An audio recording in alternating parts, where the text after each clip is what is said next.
preview. You can tell I'm an amateur at this. Hello, welcome to umbraCoffee episode 288, and I'm joined by the wonderful Matt Brailsford. Hey, Matt. Hello.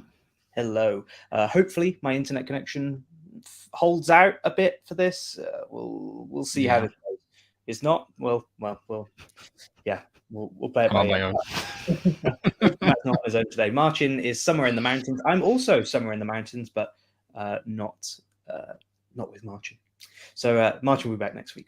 Anyway, yeah, Matt, how's your week been? You've had a fairly busy time of late. Yes, you could say that. So a lot of work, which I won't spoil for later on in this episode. But yeah, plenty of doing. Also prepping for Code Cabin, which is coming up. So double. Yes, indeed, Code Cabin. Is there anything exciting you can share about that? I'm assuming everyone's got their tickets booked. You've probably, from my experience of Code Cabin in the past, you've maybe got your Trello board open just yet, Yep. or movie choices, movie voting going on. Plenty of good ideas coming in, so we tend to put a Trello board together, get people to suggest topics. So we've got plenty of those rolling in, and everybody's signed up. Everybody's in the Slack channel, chatting, getting to know each other. So exciting. Very exciting. Is that three or so weeks? I think it's 4. I think 4 weeks. Yeah. It's going to come around very quickly. I know. That's very exciting. Cool. Okay. Fine. Well, let's dive into some news then. We're going to start with some package updates because I think that's been most of the news lately. It was still in that slight summer slump. I think where people are off. But yes, one of the big announcements this week was Bellissima, which is the new back office UI preview number 2 is out, and we got this really nice article from Jacob that kind of explained some of the history behind why the name Bellissima. Maybe people don't know that that's the code name for the new back office, and also the kind of origins of the Bell name as well. So explaining sort of everything that's in there and what you can expect in the current preview. So we've got basically a fully working or vaguely working back office in a 14 preview 2 that people can start building with, start experimenting with. I don't know how much of your work yet, Matt, is focused on new back office, but I guess it will be at some point. Yeah, not yet. The DXP team have all got a part of the next sprint cycle to be investigating and having a look together. So we'll all have a look and see how we're going to get started. So yeah, I mean, big for the 2 products that you've obviously brought into the Umbraco family. Those are hugely UI heavy, I guess. Yeah. So that's going to be interesting. I think the construct one might be the easier one to tackle first, but we'll see. Interesting. What makes you say that? Because I guess it's using kind of just out of the box core components. It doesn't do as much custom UI. It pretty much reuses a lot of bog standard stuff and just uses it multiple times rather than having to create a lot of different UI elements. So I guess there's a fair amount in Vendor or now Umbraco Commerce that that was a kind of custom language that you had. Like I'm thinking of that initial report screen that you get when you go to your store and you see your metrics and you have a little search. That's not something we've seen anywhere else in the back office. I'd love for it to be, because actually it's a really nice UI. But there's some custom stuff there, and also enhancements on top of their existing list views and tables and stuff. I mean, even little things like putting progress bars in tables or showing tags in headings, they're all technically not meant to be possible, but they are in Vendor, so hopefully I can try and make them first class in I guess in the new the other fun, interesting thing here is that when they started planning the Bellissima project, I guess having to support Vendor at least themselves was not a consideration from a UI library perspective. It was going to kind of be we'll let Matt complain about it when it doesn't work, and now it's been very much made their problem. So well, I look forward to seeing what comes into the UI library as a result, because there's some very nice things in Vendor that we could and of course Commerce now that we could use. So exciting. Bellissima preview 2 is out. Go play with it. Give feedback. I guess it's still not entirely package developer ready, but you could start experimenting with it. looks exciting. What else this week? Umbraco Forms 12.1 and 10.5 is out of release candidate and has been released. Generally, this includes the caching controls we discussed a couple of weeks ago, something that I've had to fight in the past and we don't have to anymore, which is awesome. Accessibility improvements, a whole lot more. As I think we say every time we talk about Umbraco Forms nowadays, it's just great to see it getting some real love. And that's all nice and exciting. Speaking of other updates this week, Lottie has released just last night, actually, an update to her opinionated package starter .NET New template, which moves things to a Razor class library and means that it's sort of following a pattern that a lot of people in the Umbraco community are also following for building their packages. So you can now do the same, which is very cool. And whilst it's opinionated, I think this is how I would build a package nowadays as well. So I think the community can probably adopt this as a fairly safe standard, should they want to. But exciting. Contentment, tons of stuff from Lee on the contentment front, with a bunch of community contributors as well. We've got Paul Seal in there. We've got Marcus in there. There's a couple of others too. But yeah, big update, lots of little improvements as always from Lee. Accessibility Reporter 2.2 is out, including some options for like supporting headless content as well if they don't have templates to render on pages. So that's pretty exciting. Matt's doing an excellent job of keeping this one up to date. I believe there was a Bristol meetup this week as well where he did a demo. I don't know how that went, but if anyone was there in the chat, let us know. And finally, Rick, just an hour ago, has released an update to his block preview package. So we get rich previews in the back office with the Razor view actually rendering in line, and you don't have to do quite as much work as you have to if you're going to create a custom HTML view. Last but not least, Akismet dashboard for Umbraco. This has been updated to support Umbraco 12 and beyond now as well. So that's awesome work there from Adam Humphreys. And that was the community package updates this week. We've had some updates to a couple others as well, to uSkinned, to the Skyward Redirects package, but they're all just little bug fixes and incremental updates. So we won't dive too much into those. But now, Matt, we mentioned you've been working on something for a while. Was it April that Vendor became part of the Umbraco family, and at Code Garden that it was officially announced that it would be Umbraco Commerce? Yeah, it was. So it's been a whirlwind 4-ish months for you. Yeah. I think it's almost 4 months to the day we actually had you and Lucy and Philip and Kim on umbraCoffee to talk about it. So it would be interesting to see what's been happening in the Umbraco Commerce world.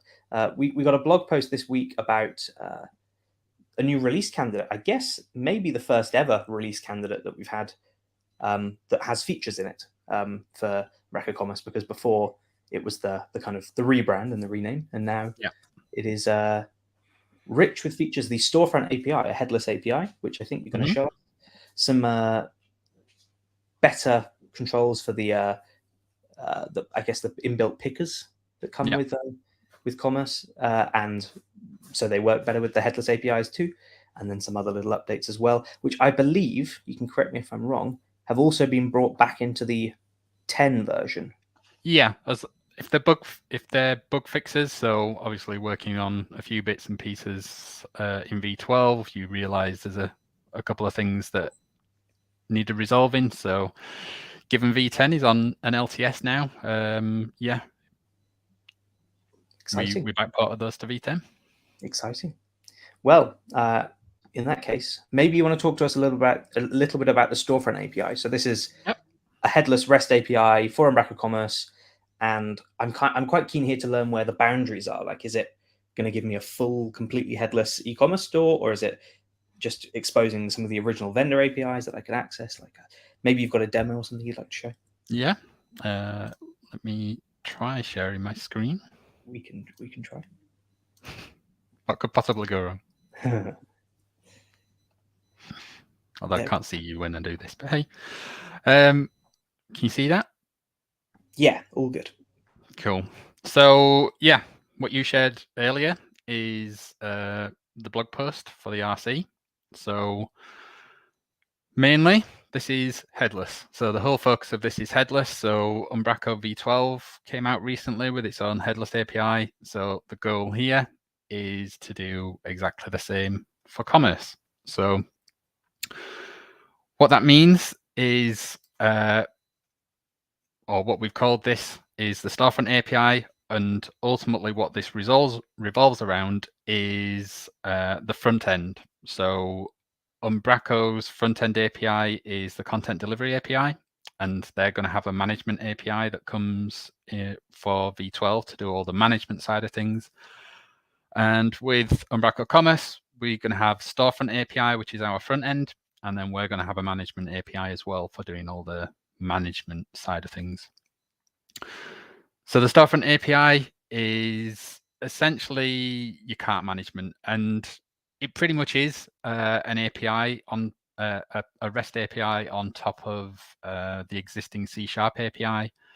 But there have been some kind of amalgamations, or making it simpler, or just making it much more friendly to REST API basis. So there's a bunch of stuff in terms of different entities that you might need to access, which most of these are just kind of get methods of looking up countries, payment methods and stuff like that you're going to fetch and render to be chosen on the front end.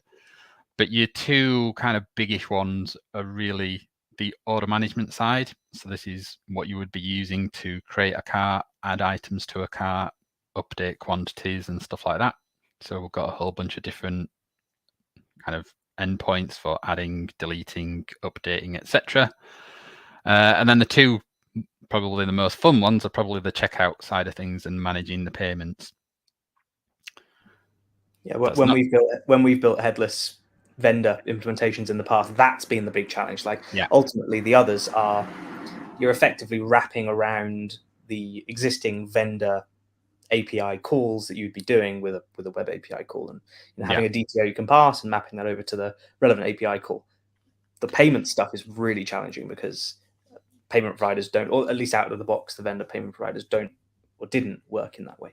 No, and like the choice we made with vendor and now in Umbraco Commerce is we try to, all of the out of the box payment providers, we use a hosted payment method, a hosted payment gateway. And the primary reason for those is it puts all the security concerns on the payment provider, not on you as the implementer. So like in terms of like PCI compliance, handling credit card details, if we use the hosted payment windows for that, then we can put all of that onto the payment gateway and then all you really have to do most of the time is usually just make sure you've got like an SSL certificate. So that's usually the stipulation that those types of gateways have. And it just really simplifies things and makes it much easier because they can just be dropped in and you don't have to do like different markup to implement them. But at the same time, even in Umbraco Commerce now, you can do inline. It just means you've got a lot of manual work to do that. It all becomes your responsibility of rendering the forms, and every payment provider will do them completely differently and handle the capturing of the payments and sending or updating the order to say that you've captured that payment. So it just puts a heck of a lot more work on you. So with the Headless API, we wanted to see how we can manage that. And ideally, we want to still try and use the same thing of the hosted payment gateways. Now, we're probably going to be a bit tied as to whether those gateways are responsive and stuff like that. But what we've managed to do is come up with two routes where we can handle that. So we've got the checkout and the hosted approach, which is you will initially go and request a token, which is this endpoint. And the reason for this is because throughout all of the rest of the API, you have to pass API keys and stuff like that. But you're obviously not going to be able to do that when you come back from payment gateway on a redirect, etc. So we request a token, and then that token can be passed along with the request, and we can use that later on to look up the order and make sure that we're only updating the right order that was actually initialized. But the goal here is you request a token and you're actually returned the details well, you returned a URL to be redirected to, which is, oh, sorry, this is the token one. You request a token, and then you get a URL that you're going to redirect to, which is what will then automatically handle the payment gateway redirection to the gateway. And essentially all the payment providers then just work exactly as they would, and you will get returned to a page. Okay. Yeah, so that's a very similar approach we've taken for our headless payment implementations in the past, which has been basically sending the object that you would have previously been building up that confirm payment form with, which for people that know the payment flow, it's doing a post, initializes a bit of JavaScript, generally fires you off to the external payment gateway. So you're effectively just doing all of that on an endpoint for us. Yeah. And then for handling the return, so the idea of this is it would potentially be opened in a web view or potentially an iframe. And what the Storefront API does is sends you to specific endpoints, basically just blank pages. But what you will do, or the implementer would do, is monitor that web view. And when you hit one of those endpoint URLs, you know that the transaction has been completed, or there was errored, or it was cancelled, and then you can do whatever you need to do in terms of closing the web view and redirecting them within your actual application. So that's the approach we managed to kind of figure out, and we have done. We have got this in the demo to be able to do that. But again, it's also tied to whatever the actual kind of payment gateway supports as well. But that was the best way we could think to keep that redirect approach and, again, limit the amount of stuff you have to do. But at the same time, we do also have endpoints for being able to do inline checkouts. If you do want to render the form within your application or on your front-end website, then there's two endpoints, one to initialize the payment. This is quite nice in this implementation, because what we will actually do is we will return the URLs that are normally given to the payment providers, and we also return the actual settings from whatever is the current selected payment provider. So you can actually access the API keys that are expected. We don't return secret keys, so anything that's got a secret within the key name, we don't return those. But in terms of like public API keys or things like that you might need to make the requests to the third party, then we'll return those settings, and we also return like metadata. So payment providers in Umbraco Commerce generally record some data against the order. So we return in this model what that payment provider is expecting, so that you can make sure that you're providing the details that that payment provider expects. Ultimately, that just means when you come to things that are done in the back office, like being able to cancel, refund, capture payments, then you know it'll all still wire up and work correctly. So in this case, that if I had a Xamarin app or an iOS app or an Android app, I'd just use like Stripe's Objective-C, C# or Java SDK to initialize whatever payment element they support. Yep. I would call your API to go get the configuration to do that initialization, and after that, it's taken care of. The payment gets captured by Stripe or whatever payment provider I'm using, and then as long as one of your callback URLs get hit, Commerce knows exactly what it needs to do. Yeah, or you can use this confirm endpoint as well, which would be, if you know you're capturing it there and then, you can actually call this confirm one, and this will also then do that finalization process of that negates the need for like the webhook callback. Yeah, and the only one you might want to use from those URLs in that other example, and this is one I actually use in the demo, is this callback URL, because the callback URL in a payment provider is essentially just a generic handler. So what we can do is within the payment provider, for the Stripe one, we've written something that can handle generating the payment intent.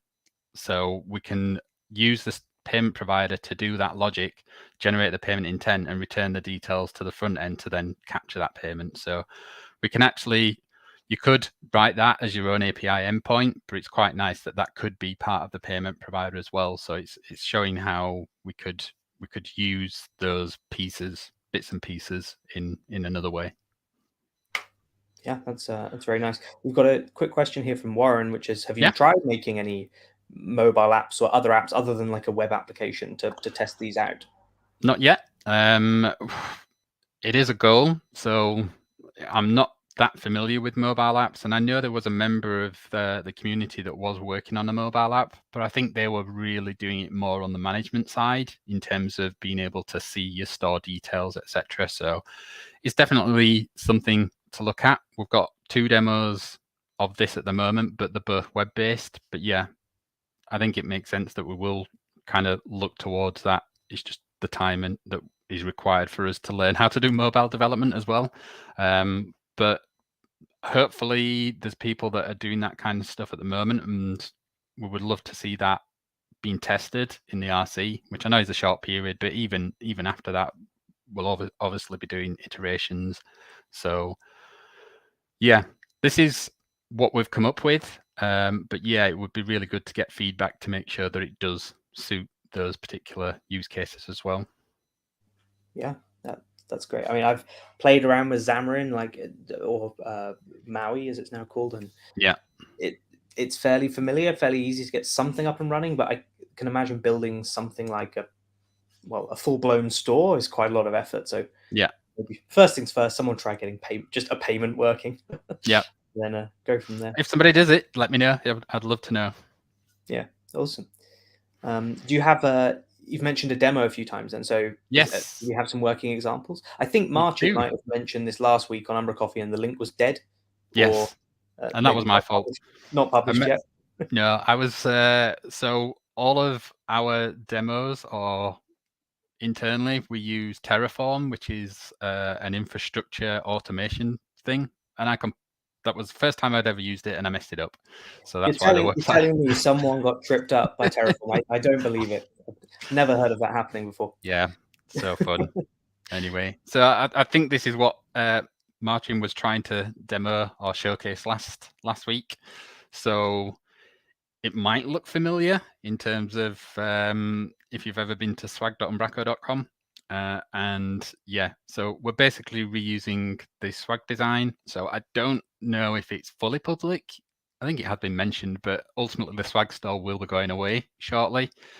Predominantly to do with the environmental vision of Umbraco, and it just doesn't kind of align with that. And I think it's also kind of an uptake thing. So it's one of those things that we tried it, but the design I always really loved. So I talked to Jeffrey at Perplex, who created it, and just said, would you mind if we kept this alive as an actual demo?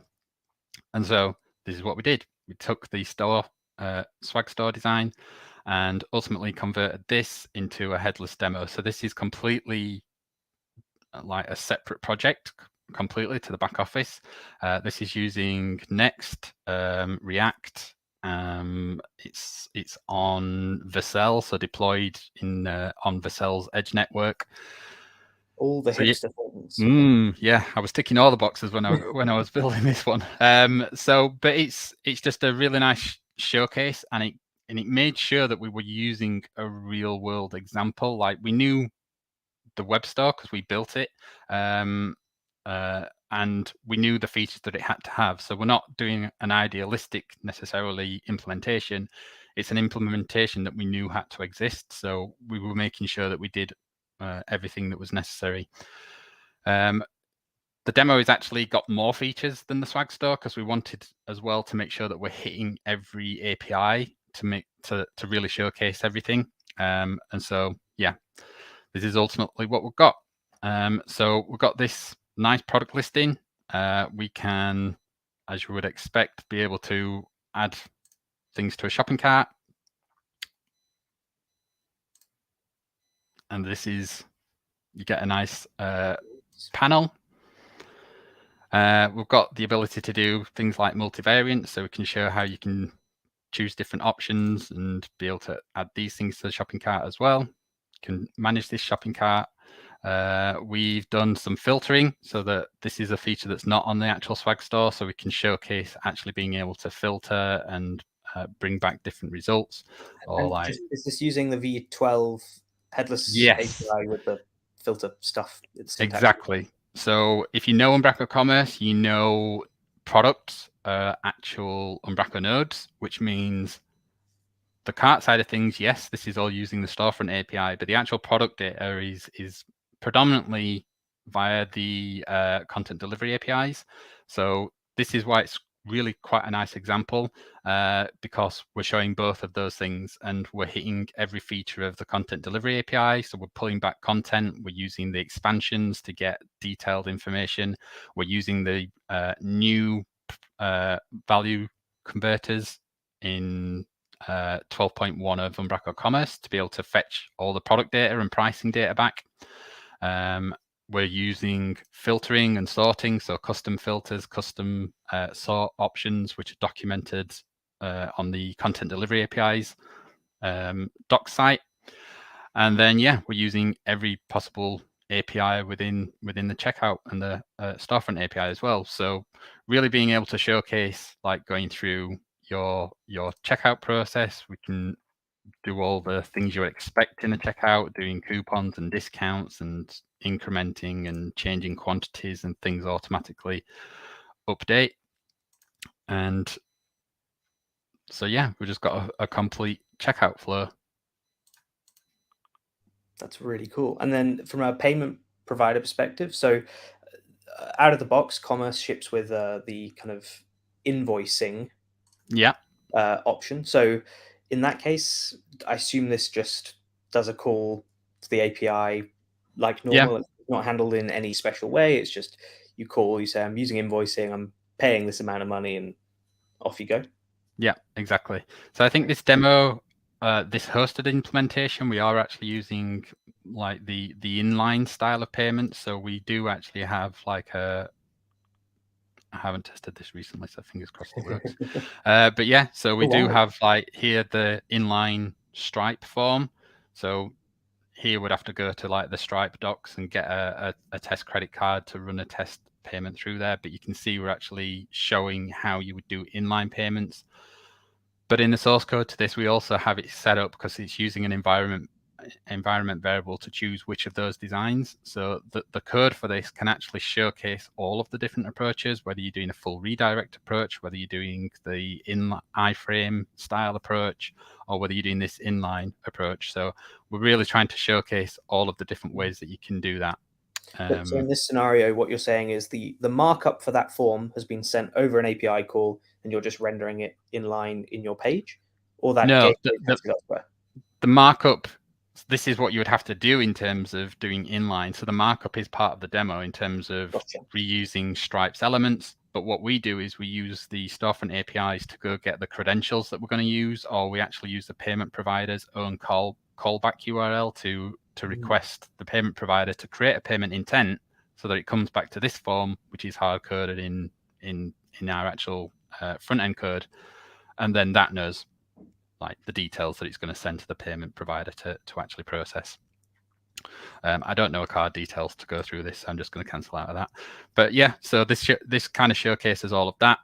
We've actually got all of the back office hosted as well, so people can come and see how we've structured all of this.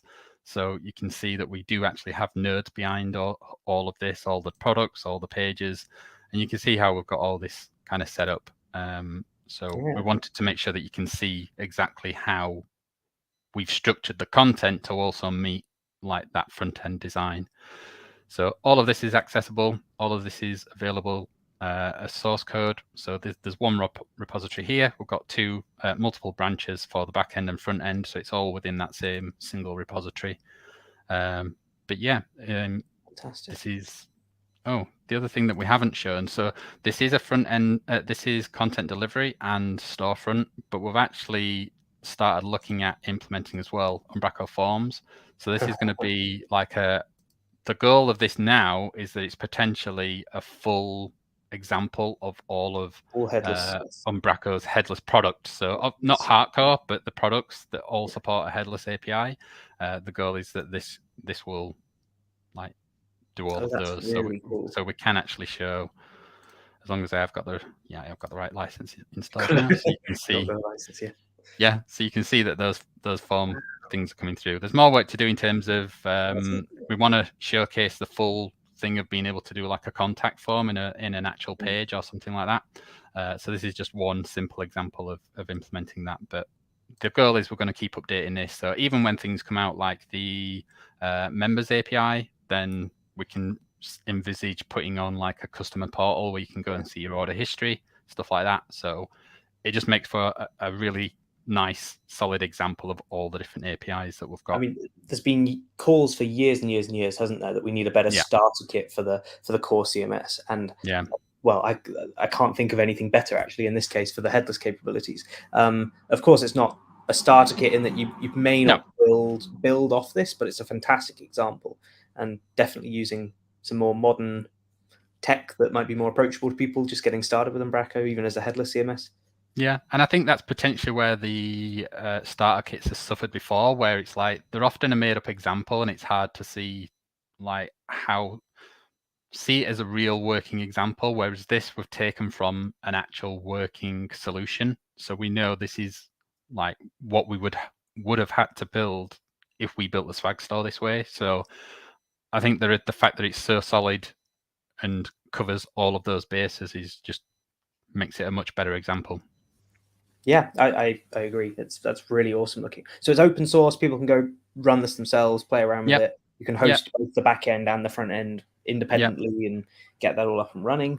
I was going to ask about, so of course with vendor we had a vendor checkout. And does that still exist for Umbraco Commerce? It does, yeah. So there is a Umbraco Commerce checkout. Will we ever see an example of a headless Umbraco Commerce checkout? Or I know we had the blended store as well. There's a new one, isn't there, for commerce, the demo store as well. Yeah. Are we going to see one of that, or is this effectively the This is effectively that, because all of this checkout flow is completely headless. I don't know how you would look to separate the two. So implementation specific as well. Like I don't know how you'd package up that. As like an NPM module to drop in, you mean? Yeah, I mean that would be awesome. Like if I could drop in that cart and have a couple of things that I could call. Yeah. Maybe something the community could PR back or something to this repo, making that modular would be awesome. Because I can see a need, people just wanting to drop a checkout into a site and go, all right, I don't need to care about it anymore. No, that'd be cool. Yeah. Well, this is one demo, but I have actually got two. So you're spoiling the interesting thing, I know. So we really wanted to make sure that what we were creating wasn't just like something we thought would work, and like we could make a demo of our own and it works, but would it fit something else that's kind of like an industry example? So a really good industry example is a project which is Vercel Commerce. So this is a starter kit that Vercel made themselves to kind of showcase commerce. It's predominantly built to work with Shopify, but they have an ability to essentially fork the repo and swap out all of the logic. So this is what we did as well. So we've got a Vercel Commerce implementation, which is built on top of the Umbraco Commerce Storefront API and the Content Delivery API. So this is another example showing similar thing, just products that we can go through, do adding to shopping carts, we can go through checkout flows, etc. This is actually quite an interesting example as well, because if you were to use Shopify takes all of the checkout flow away from this project. So this project itself doesn't actually have a checkout flow. So in this example, we do actually mix like a headless with, this is Umbraco Commerce checkout. So the checkout plugin. So we've got a mixture with this running on Umbraco as being the checkout flow, and the actual store being a headless. So it's this in itself is quite an interesting example of showing that you could do like that mixed. And you could do the same again if you had a mobile app or something where the app itself is your store experience, but the checkout is just hosted on a server somewhere, because you don't want to have to deal with the complexities of payments in a phone app. Yeah. And this one's set up exactly the same. So we've got the back office available as well. So you can see this is where we've got that checkout flow exposed as like essentially a mini site with all of that. But then we've also got these products and pages and things that are exposed just through the APIs, headless APIs. And again, this one's fully open source as well. So there's another repo for this. Pretty much set up exactly the same. So we've got a front end and a back end branch on those, but you can fully access all of that. And we'll be keeping that up to date as well with changes. So if you've ever seen Vercel Commerce, this is their latest design. So we've made sure that whilst we've been working on this, we've been constantly pulling in their updates to make sure that we're keeping it up to date as well. And so all the content for this is like static or something in the repo? Yeah, it's all statically generated. So this is what Vercel does. So this is what Vercel looks like. And essentially what this does is it runs through a build process. And during that build process, you can actually see it kind of generating all of the pages and reading all the APIs and building up the different pages so that these front ends are actually quite static. All the content is like the sites themselves are pretty kind of nippy, more so when it's loaded all the images once before. But yeah, they're quite fast because you're not having to actually render. It's all been pre-rendered. Yeah. And the reason why I wanted to make sure that we used Vercel is because they're the ones that do the best in terms of incremental updates.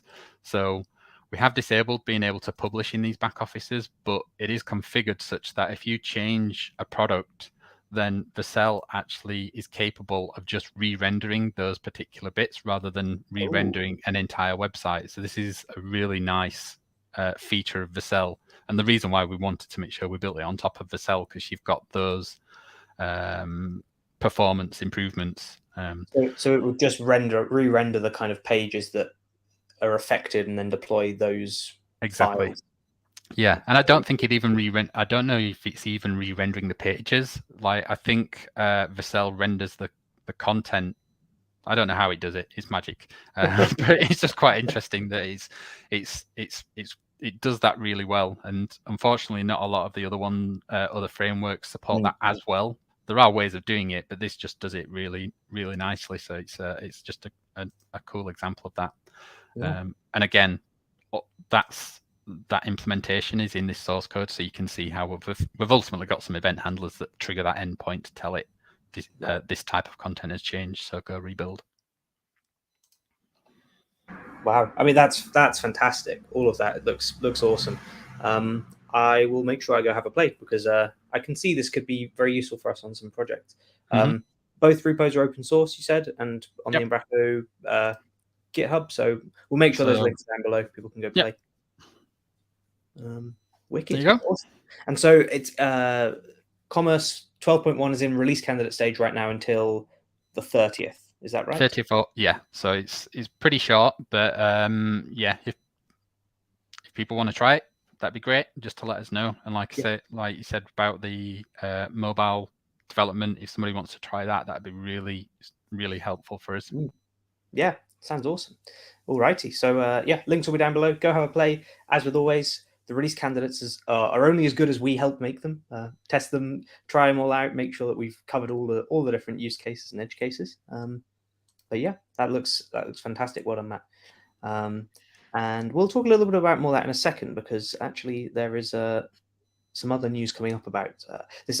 Ken on Tuesday is doing a talk at the Edinburgh Umbraco meetup about delivering API from the delivering content from the delivery API as part of V12, and yeah, it'll be a nice demo. I'm assuming a different demo to the one you've just done there, Matt, with probably with different content and everything as well. But yeah, fantastic. Lottie on Wednesday next week is hosting a virtual packages question time, and Bjarke's coming along to answer a bunch of questions about the new back office project, and I believe there's some burning questions from people to get answered there from the likes of Lee Kelleher and Kevin Jump. So look forward to that one.